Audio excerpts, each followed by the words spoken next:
জনৈক লেখক আল্লাহর পথে যাত্রা বইয়ের মধ্যে আকীদাগত ভুল রয়েছে, আপনি নাকি বলেছেন, এটা সত্যতা আছে কি? আমি ওইটা বলি, ওই আল্লাহর পথে যাত্রা আমি পড়ি নাই, কিন্তু আমাকে ওইখান থেকে কপি করে একজনে পাঠাইছে ছবি সহ। আমি আশ্চর্য হয়েছি এত মারাত্মক ভুল কেমনে থাকে। বিশেষ করে তিনি এই বইয়ের মধ্যে তাকদীরের মাসালায় মারাত্মক ভুল করেছেন। আর তাকদীর ঈমান অংশ না, তাকদীর মাসলা ভুল করলে কিন্তু ঈমান চলে যায়। এজন্য আমি ওনাকে অনুরোধ জানাবো উনি যেন শুদ্ধ করে নেন, এটা আমি বলবো। মারাত্মক ভুল, এই জাতীয় ভুল আলেমের জন্য শোভা পায় না। ভুলটা বলবো, ভুলটা হচ্ছে তিনি বলতেছেন এটা যে একজন গেম যে বানায়, গেম বানায় না, গেম যে বানায় সে জানে যে কয়টা অপশান থাকতে পারে, তো এই জন্য কোনটা অপশান তিনি নিবেন এভাবে তিনি তো দুইটা তিনটা অপশান দিয়ে রাখেন। তো আল্লাহ তাআলা নাকি এরকম গেম ডেভেলপারের মতো তিনি অপশান দিয়ে রাখছেন। নাউজুবিল্লাহ, কথা বুঝেন কোথায় কি নিয়ে আসবো আপনি? কথা হলো, এটা কথা হলো বলেন তো, এটা কোন কথার ভিতরে পড়ে? আপনি পড়ে দেখেন, আপনারা আর কথা বলিনি। তারপরে কি বলছে? আচ্ছা বলেন তো, আল্লাহ তাআলা এর পরেরটা জানেন কিনা? এর পরটা জানেন না? আল্লাহ কোনটা নিবেন এটা জানেন কিনা? গেম ডেভেলপার জানে যে আমি কোনটা নিব, গেম ডেভেলপার জানে? তাহলে বুঝছেন উদাহরণটা হয়েছে, এটা একটা কুফরি উদাহরণ হচ্ছে না? আপনি বুঝেন এরা নিজেরা কেন ইয়া দিতে যায়, এই সমস্ত এই নিজের পক্ষ থেকে যুক্তি দিতে যায় কেন? কোরআন এবং সুন্নাহর ভিতরে থাকলে সমস্যা নেই, এরা কিন্তু নিজের পক্ষে যুক্তি দিতে যায়, এখন একটা মহা বিভ্রান্তি তৈরি করে দিয়েছে মানুষের ভিতরে।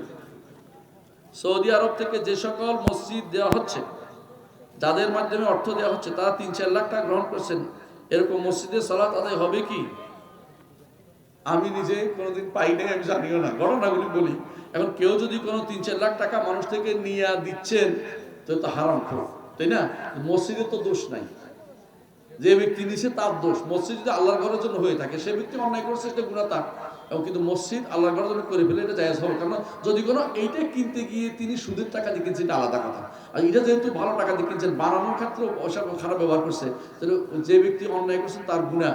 জেনে শুনে অন্যায় যে সুদ খাইছে তার টাকা আপনি কেন লাগাবেন? তা নিষেধ করে দেবেন।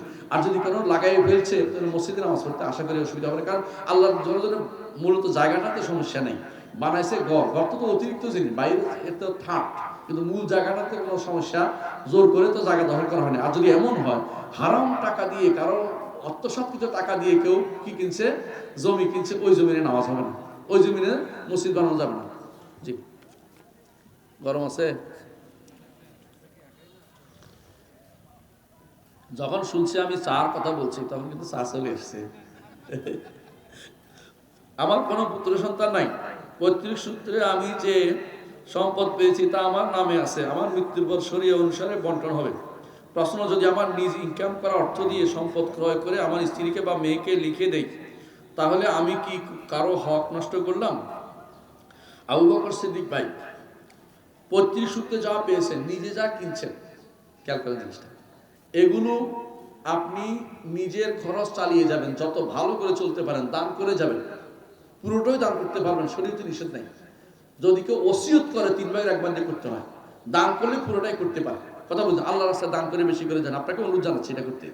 আপনি যদি মনে করেন যে আপনার অবর্তমানে আপনার সন্তানের কেউ ক্ষতি করবে, আপনার স্ত্রী কেউ দিবে না, আপনি তাদেরকে কিছু দিতে পারেন, কোনো সমস্যা নেই, দুইটা থেকে দিতে পারবেন। পৈতৃক সম্পত্তি দিতে, নিজে কেনাতেও দিতে পারেন, কোনো সমস্যা নেই, যে আপনি মালিক, এটা এখন মালিকও দিতে পারেন। তবে আপনার যদি উদ্দেশ্য খারাপ থাকে, যে আমি আমার ভাতিজাদেরকে বঞ্চিত করব, আমি ওয়ারিদেরকে বঞ্চিত করব, তখন সেটা হারাম হবে। আপনি বঞ্চিত করার চিন্তা করেন না, তাদেরকে কিছু দিতে পারেন। আপনার সন্তানকে, মেয়েকে বিয়ে দিচ্ছেন, তার ওখানে একটা ঘর করে দেন, তাকে একটা কিনে দেন, একটা কি বলে কলের লাঙ্গল কিনে দেন, অথবা এটা জায়েজ আছে, কেন? আপনি তো আপনার সন্তানকে দিবেন, কাকে দিবেন? কিন্তু আপনি বঞ্চিত করার নিয়তে করবেন না, যে আমি যেহেতু সে পাবে, আমার ভাতিজা দিব না, আমি সবগুলি কি করবো। আপনি বিপদে পড়বেন, মরার পরে আপনার লাশ নিয়ে টানাটানি শুরু হয়ে যাবে। এটা পরীক্ষিত সত্য হয়ে গেছে। কেউ কাউকে বঞ্চিত করলে আল্লাহ তাআলা তাকে দুনিয়াতে অপমান করে ছাড়ে।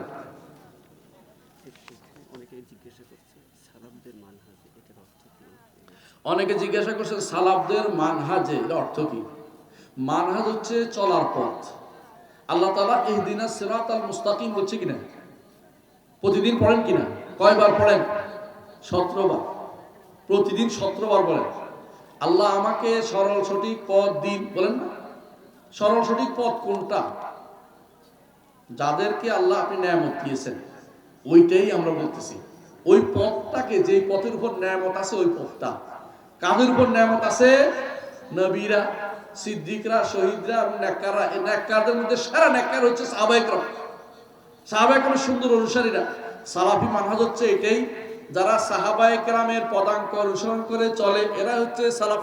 আর যারা এর পরে বানোয়াট মানুষের কথা শুনে চলে, মিথ্যা কথা শুনে চলে, আজে বাজে দর্শনের কথা শুনে চলে, কালাম শাস্ত্রের পথে চলে, তারা হচ্ছে খালাফি, সালাফি না, সঠিক পথের অনুসারী না।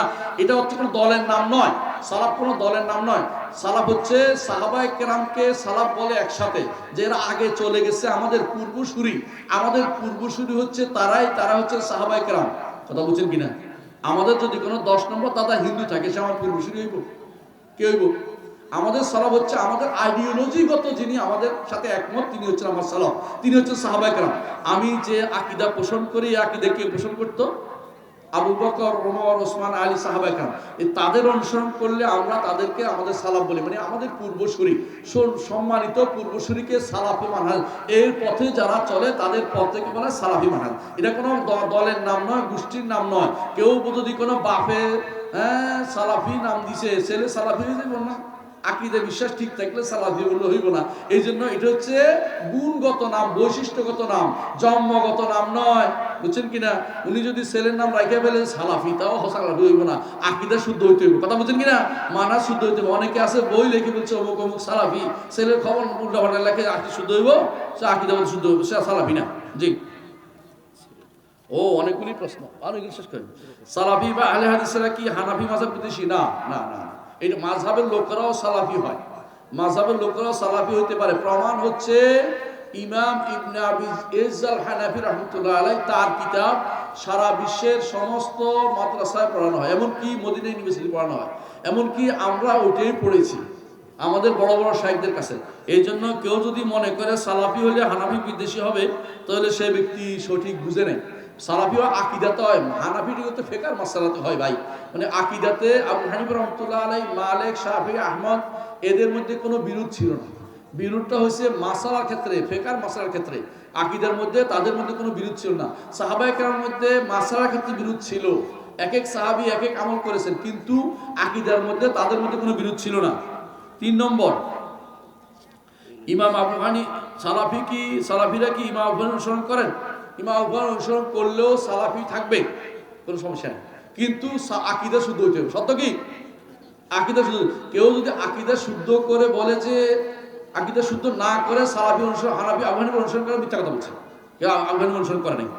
আমরা সাধারণ মানুষেরা প্রকৃত আলেম, ভ্রান্ত আলেমদের মধ্যে কিভাবে পার্থক্য করব? কোরআন এবং সুন্নাহর কথা যাকে বললে মেনে নেয় তিনি সত্য আলেম। আর কোরআন এবং সুন্নাহর কথা বললে শুধুমাত্র গালিগালাজ শুরু করে দেয়, দেহবাদের কথা বলে, বদনামি করে, পেট্রোল খায় বলে, বুঝবো তো এরা বিভ্রান্ত। কারণ এরা ইচ্ছা করে কোরআন সুন্নাহর বিরুদ্ধে আরেকটা গোষ্ঠী দাঁড় করিয়ে দিয়েছে। এরা কোরআন সুন্নাহর কথা মানে যারা, তারা তাদেরকে আপনি বিশুদ্ধ আকীদার লোক মনে করবেন। 4 নম্বর, আলেমদের মতভেদ হলে সাধারণ মানুষ কি করবে? সাধারণ মানুষ যাকে বিশুদ্ধ মনে করে কোরআন সুন্নাহ ভিত্তিক তার কথা শুনবে, তাকে সে ইজতিহাদ করবে একটু কষ্ট করে যে কাকে নেওয়া যায়। যে আলেমের কথা শুনবে, সে যেখানে সেখানে একটা দলের গোষ্ঠী মানতে হবে জরুরি না, সে আলেমদের কথা, ভালো আলেমদের কথা শুনবে। খেমার পরিধান করা ব্যতীত বালেগা মহিলা সালাত আল্লাহ কবুল করে না। এর যে ব্যাখ্যা কি? ব্যাখ্যা হচ্ছে মাথা খোলা রাখলে কবুল হবে না, ঢাকতে হবে, মাথা ঢাকতে হবে। বুঝছেন তো? মানে তাকে অবশ্যই শরীর ঢাকতে হবে, মাথা ঢাকতে হবে, শরীর ঢাকতে হবে। শুধুমাত্র তার মুখ খোলা থাকার ব্যাপারে নামাজের মধ্যে শরীয়তে খোলা রাখতে বলছে। তবে যদি বেগানা পুরুষ থাকে, সেখানে অবশ্যই তাকে কি করতে হবে? মুখ ঢেকে রাখতে হবে। আর পায়ের পাতা ঢাকতে হবে, পায়ের পাতা ঢাকতে হবে, এটা নিয়ম। সালাফি মানে কি? সালাফ কারা? সালাফি মানে কি বলছি এটা বলে দিয়েছি, তাই না? সালাফি মানে হচ্ছে যারা সাহাবায়ে কেরামের সুন্দর অনুসারী, তারাই সালাফি। সালাফ কারা? সালাফ হচ্ছে সাহাবায়ে কেরাম এবং তাদের সুন্দর অনুসারীরা। তাদের অনুসরণে কি করতে হবে? কি করতে হবে সেটা হচ্ছে সাহাবায়ে কেরামকে মেনে চলতে হবে। আর বাকি লাগবে? পান, জর্দা, গুল, বিড়ি বা সিগারেট কি জায়েজ? না, জায়েজ না। এগুলি পান জায়েজ, কিন্তু জর্দা হারাম। গুল যদি জর্দা দিয়ে বানায় হারাম, বিড়ি সিগারেট জর্দা দিয়ে বানায়, এই জন্য হারাম। পানকে হারাম বলি না, কারণ পান তো পাতা, এটার মধ্যে কোনো দোষের কিছু না। যদি না মুখ নষ্ট হয়ে যায়, আমি একবার খাই দেখছি আমার মুখে চামড়া উঠে যায়, সেই থেকে আমি আর খাইনি। কিন্তু হারাম তো বলিনি, যার মুখ শক্ত আছে খেতে পারবে, কিন্তু জর্দা খাওয়া হারাম। রাসূলুল্লাহ সাল্লাল্লাহু আলাইহি ওয়াসাল্লাম বলেছেন, নিশ্চয়ই কিয়ামতের অন্যতম আলামত হচ্ছে মানুষ ছোটদের নিকট এলেম অর্জন করবে। ছোট বলতে কি বুঝছে? ছোট বলতে দেখেন না এখন, ছোট বলতে হচ্ছে যারা আরবি কোরআন শরীফ পড়ে অর্থ করতে পারে না, হাদিস পড়ে বুঝে না, উল্টাপাল্টা অর্থ করে, তাদের কাছে এখন মানুষ এলেম শিখতে যাচ্ছে। যা বুখারী পড়ে 30 বছর বুখারী পড়ছে, আল্লাহ কোথায় জানে না, ওদের কাছে এলেম শিখতে যাচ্ছে। এটা কিয়ামতের আলামত। শেষ নেই, আলহামদুলিল্লাহ আরো আছে, এটা কিন্তু শেষ হয়েছে, আরেকটা দেন, শেষ করে দিচ্ছি। আমার পিতার প্রথম স্ত্রী মারা যাওয়ার পর তিনি কিছু সম্পত্তি ওয়ারিশ হন। তিনি দ্বিতীয় স্ত্রী মারা যাওয়ার পর একইভাবে কিছু সম্পত্তির ওয়ারিশ হন। দ্বিতীয় স্ত্রীর প্রাপ্ত সম্পত্তি তিনি বিক্রি করেন এবং প্রাপ্ত অর্থ তিনিও তিনার দ্বিতীয় পক্ষের সন্তানরা 2 সন্তান ফরজ অনুযায়ী সে অর্থ ভাগ করে নেন। আমার পিতার যে ভাগ তার অংশ থেকে প্রথম পক্ষের সন্তানদের টাকা দিতে চাইলে তারা তা নিতে চায় না, বরং তারা পিতার প্রাপ্ত মোট সম্পদ নিতে চান। এটা তো সত্য, পিতার প্রাপ্ত মোট সম্পদ থেকেই সবার সঙ্গে সমান সমান ভাগ হবে। ওরা যে নিয়েছেন এটা তিনি ভুল করেছেন, মানে তার বাবা এটা ভুল করেছেন, কারণ তিনি যেটা পেয়েছেন, খেয়াল করেন, তিনি যেটা, এটা কিন্তু সবাই পাবে। কোনো ব্যক্তি যদি একটা সম্পদ পায়, তার ওয়ারিশরা সবাই সেটা মরে গেলে সেটা পাবে। কিন্তু যদি জন্মদশায় কাউকে দিয়ে দেন, দিয়ে দিচ্ছেন না এটা, এখন যেটা রেখে গেছেন এটা যদি কোনো তারা নিতে না চায়, তাহলে তারাও ভুল করতেছে। কারণ নিয়ম হচ্ছে যেটা রেখে গেছেন এইটা বন্টন হবে, সবার মধ্যে সমানভাবে শরীয়ত মোতাবেক বন্টন হবে। এখন যদি কেউ যে আপনি নিচে কেন আগে এই জন্য দিব না, এটা বলতে পারবেন না। আগে দিছে ভুল করছে, আপনার দেয়া ভুল করেন না, আপনি শরীয়ত মোতাবেক বন্টন করে দেন। আমার বড় মহতম সেই সম্পদ আমার পিতা, সেই সম্পদ আমার পিতার করণীয় কি? পিতা যদি জীবিত থাকে তো তার উচিত তিনি যে কোনো ব্যবস্থানে যাতে করে কেউ মজলুম না হয়। কারণ তিনি যে সম্পদ পেয়েছেন, যেখান থেকে পান না কেন, এটা তার সম্পদ হয়ে গেছে। চিন্তা করবেন না কোন স্ত্রীর পক্ষ থেকে পাচ্ছে, এটা বড় কথা না। তিনি যে যতটুকু পেয়েছেন এটুকু সবাই পাবে, তার সন্তানরা সবাই পাবে, তবে মৃত্যুর পরে পাবে। দুনিয়া থাকতে তিনি দিতে দিবেন না, তিনি পুরোপুরি খেয়ে দিয়ে যাবেন। মৃত্যুর পরে তার সম্পদ, তার ধরেন সলিমউদ্দিন যদি কোনো 500 টাকা রেখে যান, আগের ঘরের, পরের ঘরের, 3 নম্বর ঘরের, 4 নম্বর ঘরের সবাই তখন এক রকমে পাবে, মানে ভাগাভাগিকে সমান হিসেবে পাবে। এখানে কোনো রকমের পার্সিয়ালিটি করা যাবে না, যে এটা তোমার অমুকের মায়ের থেকে পাইছিলাম এটা না, তিনি যেটা পাইছেন এটা সবাই হয়ে গেছে। মানুষ চলে গেছে কই বলেন, মানে কেউ মারা গেলে, বাবা মা মারা গেলে সেই জায়গায় কতদিনের মধ্যে বাবা মা মারা গেলে সেই জমি কতদিন নির্ধারিত না, যত তাড়াতাড়ি সম্ভব, যত তাড়াতাড়ি সম্ভব। কারণ হচ্ছে নিয়ম হচ্ছে আগে তাকে দাফনের খরচ, তারপরে ঋণ পরিশোধ, তারপর 3 ভাগের 1 ভাগতে ওসিয়ত পূরণ, যদি কোনো হজের ওসিয়ত করে থাকে সম্পদ থেকে, এরপরে বাকি যেটা আছে এটা তখন সম্পদশালীর মধ্যে সাদের মধ্যে ভাগ হয়ে যাবে। যত দেরি হবে তত গুনাহ হবে। কারণ হচ্ছে মানুষ অর্থের জন্য অনেক সময় মেয়েদেরকে দেয় না, অর্থ অনেক দিতে চায় না। উত্তম রুজির জন্য দোয়া চাই, আল্লাহ আপনাকে উত্তম রুজির ব্যবস্থা করে দিন, আমিন। যুবক যুবতীর জন্য প্রচলিত পাপের জন্য কিছু নসিহত করুন। লম্বা টাইম পারবো, তবে এটাই বলবো, যত বেশি ঘর থেকে বের হবেন তত বেশি বিপদে পড়বেন। আমার নবী বলেছেন, মুহাম্মদ রাসূলুল্লাহ ফিতনার যুগে তিনি সবাই যেন ঘরে থাকে, এবং সবাই যেন ঘরে থাকে, এটা বারবার বলছেন রাসূলুল্লাহ, যেন ঘরে থাকার চিন্তা করবেন, সবাই ঘরে বেশি থাকবেন, আর হাতের মুঠোর এইটা থেকে বেশি দূরে থাকবেন। ফেসবুকিং করবেন না, ফেসবুকিং আপনার লাভ নাই। পুরুষ ও মহিলাদের নামাজের জন্য মধ্যে আনুষ্ঠানিক কোনো পার্থক্য আছে কিনা? একটা পার্থক্য আছে, পুরুষরা সামনের কাতারে দাঁড়াবে, মেয়েরা পিছনের কাতারে দাঁড়াবে, বুঝছেন তো কথাটা? আর একটা পার্থক্য আছে পোশাকের দিক থেকে, কিন্তু সলাতের স্ট্রাকচারে কোনো পার্থক্য নেই, সলাতের স্ট্রাকচারে কোনো পার্থক্য নেই, আশা করি বুঝছেন। ফরজ সলাতের পর সম্মিলিত মুনাজাত করা বেদআত এবং গুনার কাজ, সওয়াব হবে না। রফুল ইয়াদাইন কি বাধ্যতামূলক? না, বাধ্যতামূলক না, সুন্নত। সুন্নত। মাযহাব মানা যাবে কি? মাযহাব মানা জায়েজ। যে ওই ব্যক্তির জন্য, যে ব্যক্তি মাসালা বের করতে পারে না বা প্রাধান্য দিতে পারে না, যে ব্যক্তি দিতে পারে তার জন্য মাসালা মানা বাধ্যতামূলক না, এবং সেটা না মানাই তার উচিত, সে পারে। আর যে পারে না সে মাযহাব মানা তার জন্য জায়েজ। জনক ব্যক্তির দাবি, জুমার খুতবা শেষে মুয়াজ্জিন ইকামত শুরু করার আগে মুসল্লি দাঁড়ানো বিধান। সত্যতা জানতে চাই। হ্যাঁ, মুসল্লি দাঁড়াবে, একামত না, মুসল্লি দাঁড়াবে যখন খুতবা শেষ করে ফেলবে, তখনই মুসল্লিরা দাঁড়িয়ে কাতার সোজা করবে। এরপরে ইমাম সাহেব বলবেন, ইমাম সাহেব একামত দিবেন, এরপর ইমাম সাহেব দেখবেন যে কাতার সোজা হয়েছে, পায়ে পায়ে মিলে দাঁড়াইছে, কোনো ফাঁক নাই বাঁকা নাই, তখন তিনি আল্লাহু আকবার বলবেন। কিন্তু আপনি যদি কোনো একামতের মধ্যে হাইয়া আলাস সালাহ বলতে দাঁড়ান, তখন এরপরে সোজা করবেন কখন? এই জন্য আগে থেকে দাঁড়ালে কোনো অসুবিধা নাই, পরে দাঁড়ালেও কোনো গুণা নাই। এটা হচ্ছে আপনার সুবিধার্থে। যদি কোনো তাদের কাতার ঠিক থাকে তাহলে পরে দাঁড়ালে অসুবিধা নাই। আগে দাঁড়ালে সুবিধা হচ্ছে কি? সুবিধা হচ্ছে কাতারটা সোজা করা যায়। কথা বুঝছেন তো? এটাই সুবিধা। জি। সফরের কারণে যদি মাগরিবের সালাত ও এশার ওয়াক্তের সালাত জামাতের সাথে কিভাবে আদায় করবো? তো আপনি জানেন আলহামদুলিল্লাহ সফরের কারণে কসর এবং জমা জায়েজ আছে, কিন্তু মাগরিবের কোনো কসর নাই। এশা 4 রাকাতে 2 রাকাত পড়া যাবে, এটা জায়েজ আছে। বিতির ছাড়বে না, বিতির পড়তে হবে। নাম ধরে কথা বলি না।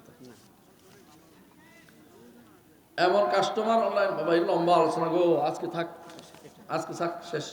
আমি একজন দোকানদার, আমার দোকানে অনেক পণ্যের গায়ে ছবি থাকে, এক্ষেত্রে আমার করণীয় কি? ছবিটা কলম রাখবেন, একটা কলম, কালি কলম দিয়ে মুছে রাখবেন, টান দিয়ে কালি বন্ধ করে রাখবেন।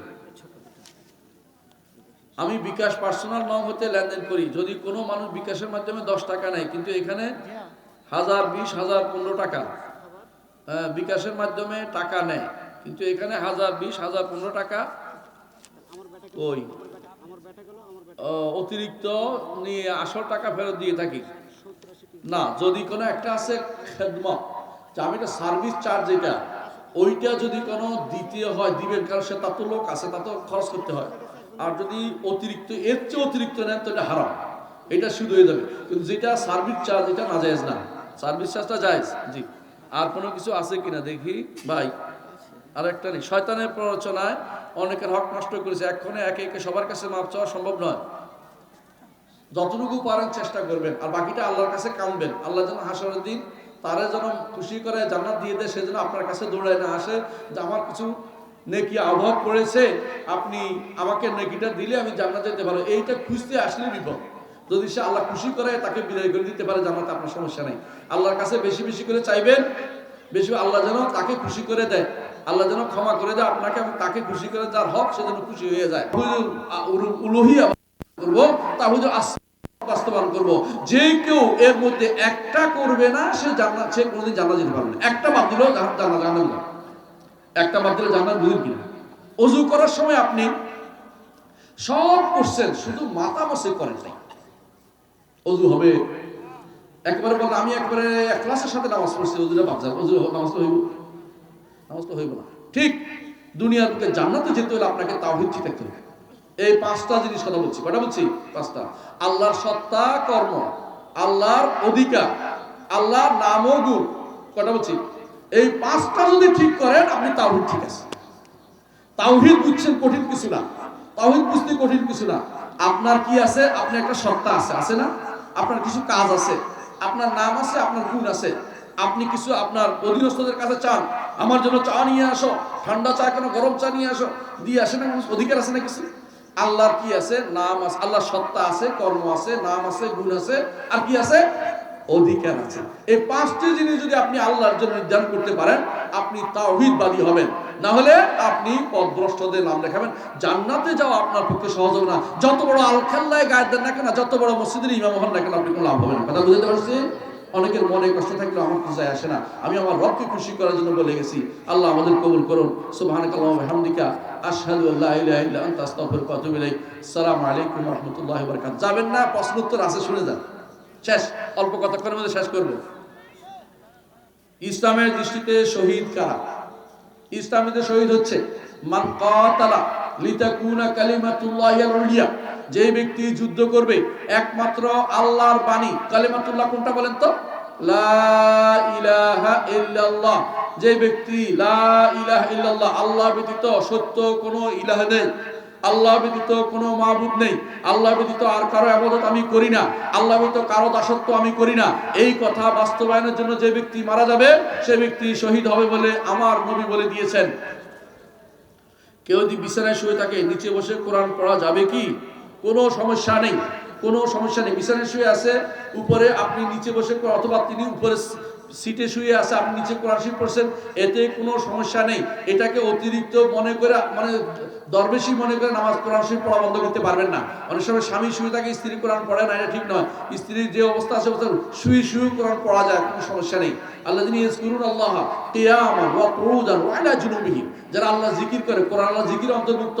শুয়ে বসে কাঠে বসে কোনো সমস্যা নাই। একজন উপরে বসে আছে, আপনি নিচে কোরআন শরীফ তেলাওয়াত করছেন, এতে কোনো সমস্যা নেই। নিজেকে রাসূলের গোলাম বলে পরিচয় দেওয়া যায়, গোলাম রাসূল নাম রাখা যায়। আচ্ছা বলেন তো, আমরা কার গোলাম? আল্লাহ। আল্লাহর দাস আমরা, আর কারো দাস নয়। যদি গোলাম অর্থবোধী দাস বুঝায়, তাহলে সেই ব্যক্তি কাফের হয়ে যাবে। কথা বুঝছেন? গোলাম রসুল নাম রাখা এই জন্য জায়েজ নাই। আর যদি গোলাম বলতে খাদেম বুঝায়, উর্দু ভাষাতে কেউ কেউ গোলাম বলতে খাদেম বুঝায়, রসুলের খাদেম, তাহলে মিথ্যা কথা বলছে। রসুলের খেদমত সে করতেছে না। রসুলের খেদমত করছেন কে? আনাস ইবনে মালিক রাদিয়াল্লাহু আনহু। তিনি জীবিত অবস্থায় খেদমত করতে পারেন, মরার পরে কবরের খেদমত যেমন নাই, রসুলের খেদমত তেমন নাই। এটা মিথ্যা কথা বলতেছে। প্রিয় শেখ, আচ্ছা, ঘুমানোর পূর্বে সূরা ফালাক, নাস, ইখলাস যে ব্যক্তি পড়ে, ব্যক্তি বিশেষে কি বারবার পড়তে হবে, নাকি একজনের জন্য পড়ে সবগুলি শরীর মাসে করলে হবে?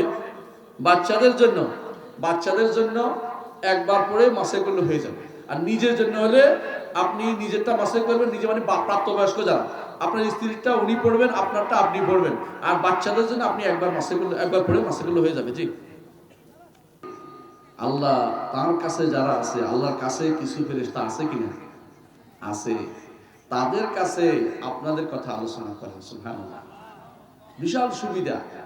এই যে এখানে বসছি, আপনি সারা জীবন যদি আল্লাহর কথা আলোচনা করেন, আল্লাহ যদি আপনার কথা আলোচনা না করেন, তাহলে কিন্তু আপনি সৌভাগ্যশালী হতে পারবেন না। সৌভাগ্যবান হতে হলে আল্লাহ এমন কিছু কাজ করতে হবে, যেটা করলে আল্লাহ আমার কথা আলোচনা করবে। সেটা কি? ফাযকুরুনি আযকুরুকুম ওয়াশকুরুলি ওয়ালা তাকফুরুন। আমাকে স্মরণ করো, আমি তোমাদের স্মরণ করব। দুনিয়ার বুকে একবার আল্লাহকে স্মরণ করলে এমন একটি ইবাদত আছে, যা একবার স্মরণ করলে আল্লাহ 10 বার আমাকে স্মরণ করেন। সুবহানাল্লাহ। সেটা কি?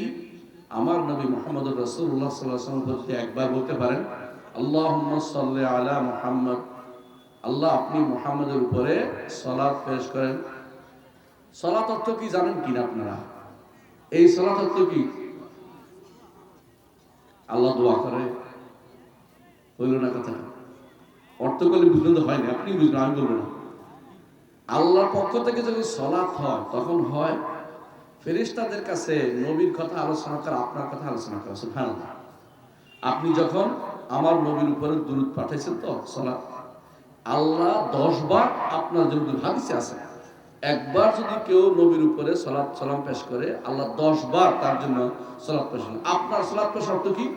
এটা মনে রাখবেন। ইমাম বুখারী রাহমাতুল্লাহ আলাইহি তার কিতাব, তার সহিহ বুখারীর মধ্যে আছে, ইমাম আবুল আলিয়া রুফাই ইবনে মেহরান রিয়াহি রাহিমাহুল্লাহ, তিনি বলছেন, আল্লাহর পক্ষ থেকে সালাত হচ্ছে বান্দার কথা উপরে আলোচনা করা। আল্লাহু আকবার।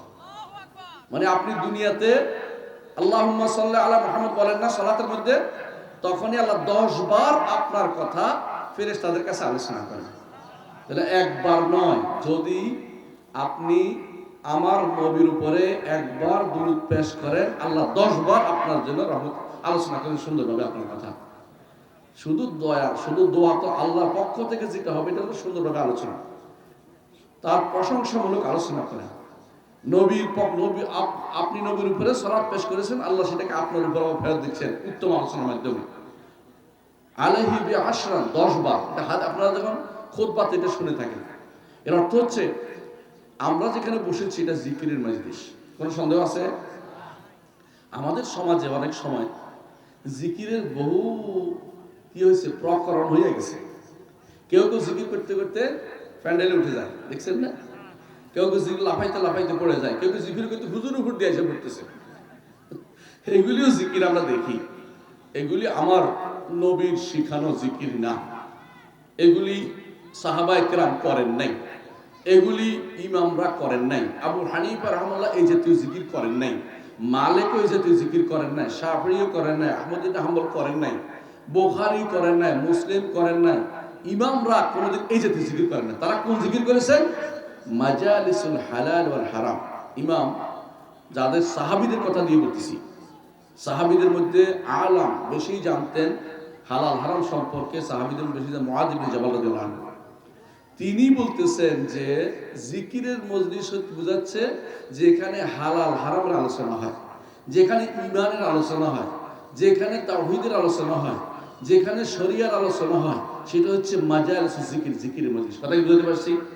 এরপর থেকে যদি কেউ আপনাকে বলে আসেন ভাই জিকির, হালকা জিকির করি, আপনি বলবেন যে হালকা জিকির আমরা চিনি। হালকা জিকির কোনটা?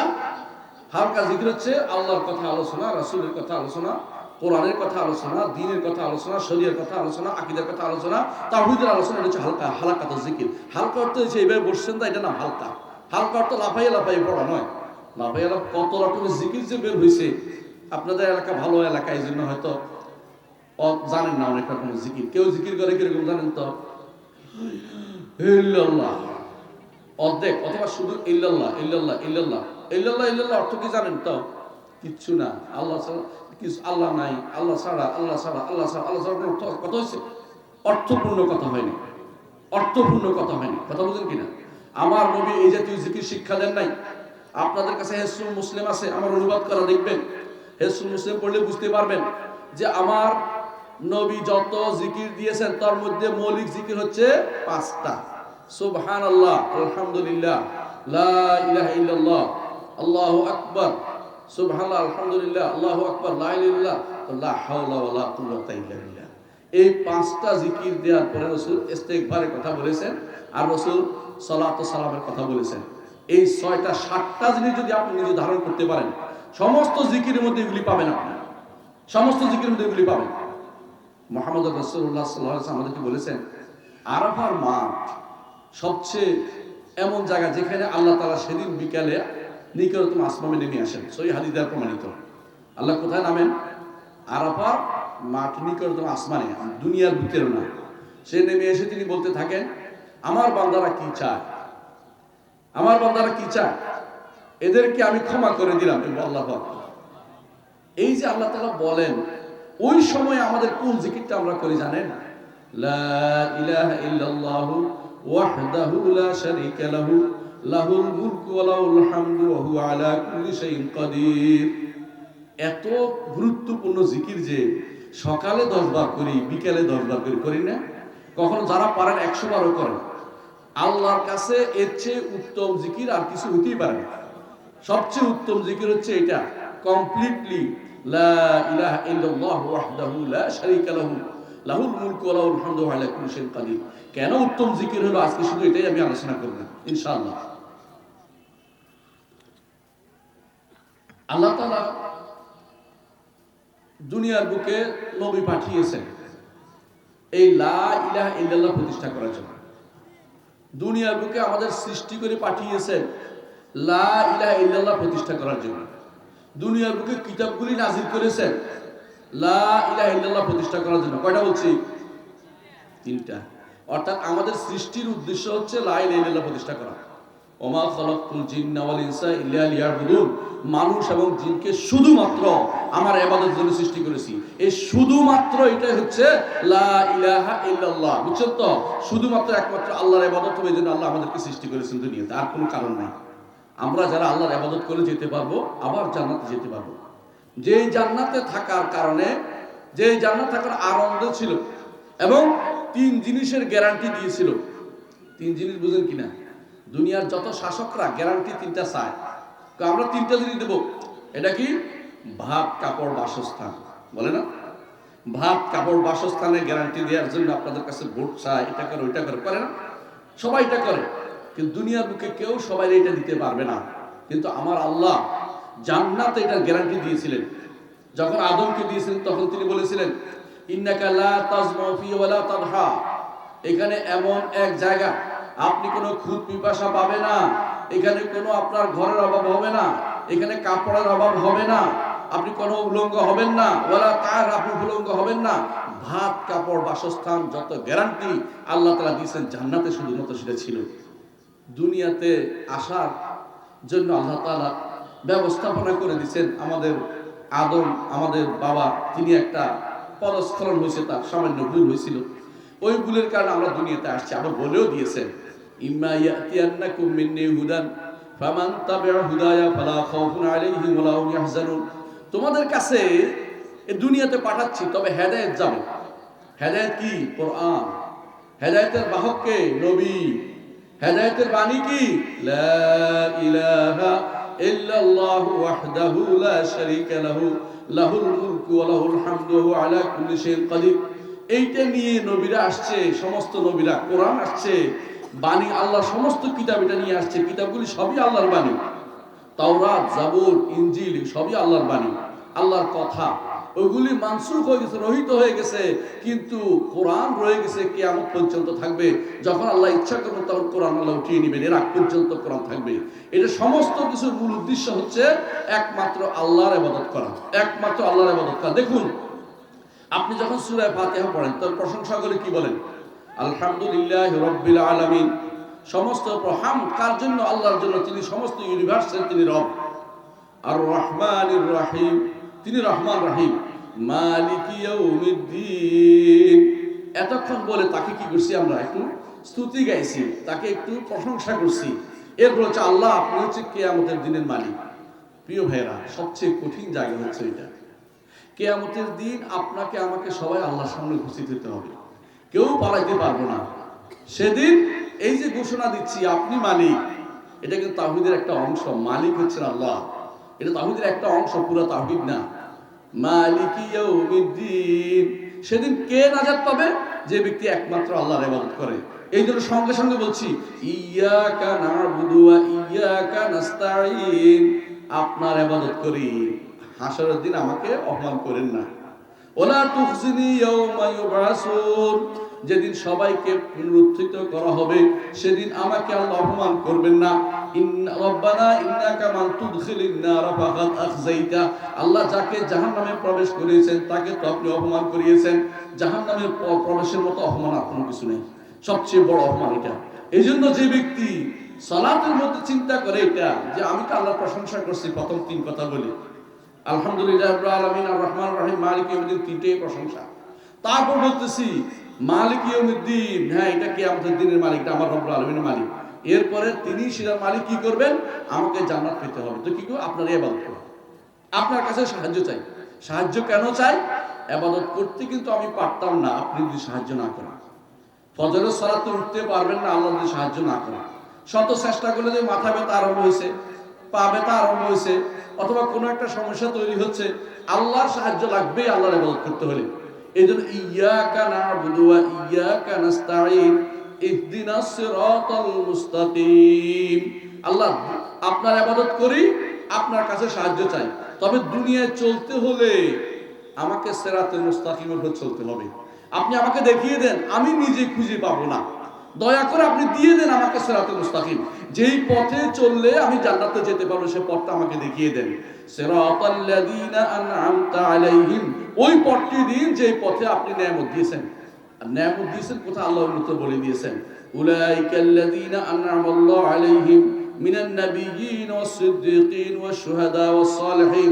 এই চার শ্রেণীর উপর আল্লাহ নিয়ামত দিয়েছে দুনিয়াতে। এক নম্বর হচ্ছে নবীদের উপর আল্লাহ নিয়ামত রয়েছে, দুই নম্বর হচ্ছে শহীদদের উপরে, সিদ্দিকদের উপরে, তিন নম্বর হচ্ছে শহীদদের উপরে, চার নম্বর হচ্ছে নেককার বান্দাদের উপরে। দুনিয়ার বুকে ঈমানদার যদি না থাকে, দুনিয়ার উপর আল্লাহর গজব নাযিল হয়ে যেত। ঈমানদারদের কারণে আল্লাহ তাআলা কোরআনে কারীম বলেছেন, এদেরকে কিভাবে আযাব দেব, এরা ইস্তেগফার করে, ক্ষমা চায়, এদের কিভাবে আযাব দেব? আপনি এখনো তাদের মধ্যে আছেন। আল্লাহর নবী থাকার কারণে আল্লাহ তাআলা আযাব দেন নাই, আর মানুষ আল্লাহর কাছে ক্ষমা চায় বলে আল্লাহ আযাব দিচ্ছেন না। এই জন্য দেখতে হবে আল্লাহর ওই পথে চলতে হবে, যে পথে চললে আমরা জান্নাতে যেতে পারবো। আবার যেখান থেকে আমার বাবা মা বেরিয়ে আসছেন, সেখানে আমার যেতেই হবে। ওই যাওয়ার জন্য আমাকে দুনিয়ার বুকে কিছু জিনিস শুদ্ধ করে দিতে হবে। এক নম্বর হচ্ছে বিশ্বাসটা শুদ্ধ করতে হবে। বিশ্বাস বললে হয়তো রাগ করবেন না, আকীদা বললে অনেকে রাগ করে ফেলে, কারণ তিনি শুধু আকীদার কথা বলেন। আচ্ছা ভাই, আকীদার কথা না বললে যদি জান্নাতে যাওয়া যেত, আমি কি বলতাম? আকীদা শুদ্ধ না হলে জান্নাতে যাওয়া যাবে না। আপনার আমলের মধ্যে রফিয়ে দান করে নাই কেউ, অথবা সে জোরে আমিন বলে নাই, এ নিয়ে কিন্তু জান্নাতে যাওয়া বন্ধ হবে না, এটা উত্তম কাজ, ভালো কাজ। কিন্তু ধরেন কেউ যদি মনে করে আল্লাহ সম্পর্কে যে আল্লাহ তাআলাও গায়েব জানে, অমুক হুজুরও গায়েব জানে, অমুক পীরও গায়েব জানে, তাহলে কিন্তু তার ঈমান নাই, সে কোনোদিন জান্নাতে যেতে পারবে না। গায়েবের মালিক কে? আল্লাহ। কুল্লা ইয়ালামু মান ফিস সামাওয়াতি ওয়াল আরদিল গায়বা ইল্লাল্লাহ। হে নবী আপনি বলে দিন, আসমান এবং জমিনে গায়েবের কারো মালিকানা নেই, কেউ জানে না, একমাত্র আল্লাহই জানে। তাহলে গায়েবের মালিক কে? আল্লাহ। আল্লাহ ছাড়া কেউ। আমি বুঝিয়ে দিলাম যে আপনার আকীদা শুদ্ধ না হলে আপনার কোনো এক পয়সারও মূল্য নেই।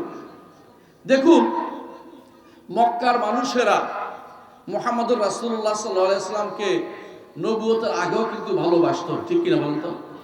কেমন ভালোবাসতো বলতো? আল আমিন, তাকে আল আমিন বলতো, বিশ্বাসী, যে তার কাছে আমানত রাখা যায়।